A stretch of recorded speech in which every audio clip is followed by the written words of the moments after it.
Things that school did teach you if you paid attention. So the previous video was on things that you thought school didn't teach you.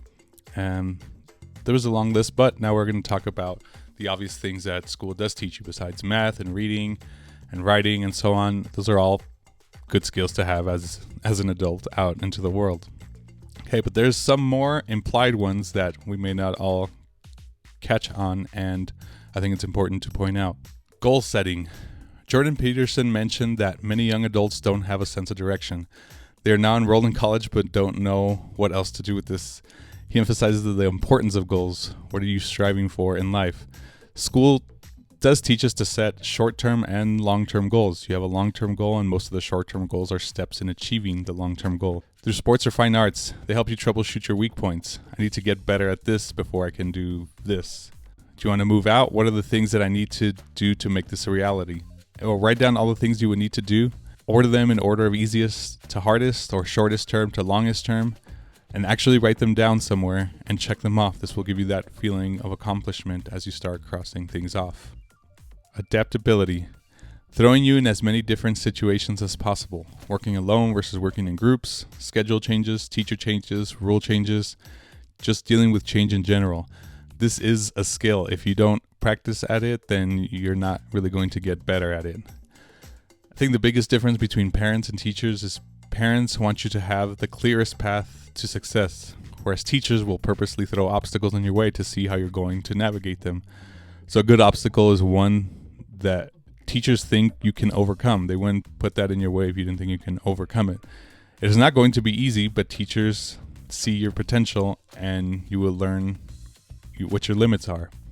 And the thing is that with limits, they grow also. So if you thought you couldn't do this and you get really close to it, then now you know you can do this, and you keep stretching your limits. If you keep pushing your limits, they will keep expanding. Cause and effect. This was learned in science class, but general cause and effect is not the same thing. Well, kind of the same thing as in science, but I guess a little less academic, more implied. Everything you do has a reaction, action and reaction.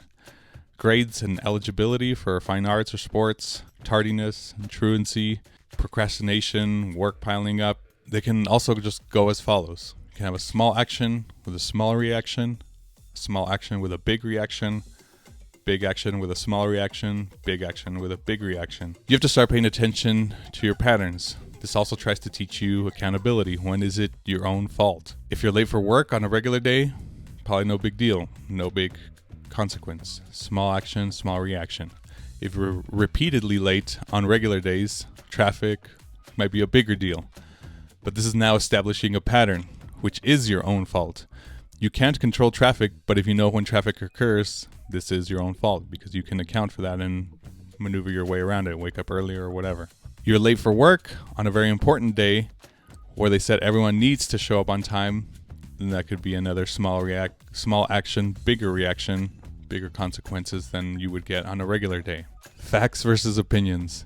This one was in basic English and literature. This is one of the biggest ones that I think everyone forgot. The biggest issue I see today is stating your own opinion as a fact. Even memes that I'll see that it says #facts when it's obviously an opinion. Biden or Trump is the worst president ever. Opinion. Even if you have facts to back that up, those facts are the facts. Biden allowed more migrants into the country than any other president. Facts. Possibly. I don't know if that's one that's actually true, but that is a statement that can be factual. Whether you think Biden or Trump is the worst president based on this standard, that's your own opinion. That is not a universal set standard for what makes a good president or a bad president. So again, that's an opinion. The internet is notorious for this. I understand how it can be confusing because it feels so real. Your feelings are real, but not everyone has the same feelings. Make sense? Responsibility. You are in charge of the things you are in control of. Homework, time management. Start learning how long it takes you to do your homework. Do it first in case it takes you longer than you expected. Then all the time after that is for you. This can have the illusion that we don't have much control, but there's much more control than we think.